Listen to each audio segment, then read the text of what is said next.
Біріккен ұлттар ұйымы Ресей мен Украина арасындағы қақтығыс кезінде қаза болған адамдардың санын жариялады. Біріккен ұлттар ұйымының адам құқықтары жөніндегі жоғары комиссар басқармасы Украинадағы соғыс кезінде 596 бейбіт тұрғын қаза тапқанын мәлімдеді. Біріккен ұлттар ұйымының адам құқықтары жөніндегі жоғары комиссары басқармасының баяндамасына сәйкес, соғыс қимылдары кезінде Украина жерінде 590 адам көз жұмды.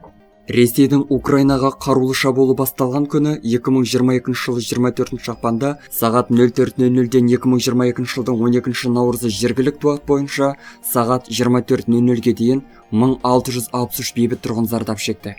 Оның ішінде 596 адам қаза тауып, 1067-сі жараланды делінген ресми хабарламада. Қаза болғандардың 124-і ер адам, 85-і әйел, 6 қыз және 10 ұл баланың өлімі тіркелді. Сондай-ақ соғыс кезінде көз жұмғандардың ішінде 27 бала мен 344 ересек адамның жынысы әлі анықталмады.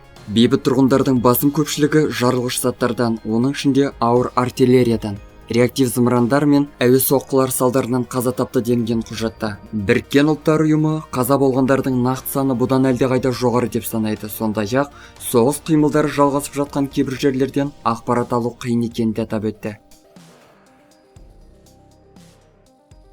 Достар, біздің каналға жазылып, лайк басуды ұмытпаңыздар. Келесі шығарылымдар тек қана сіздер үшін.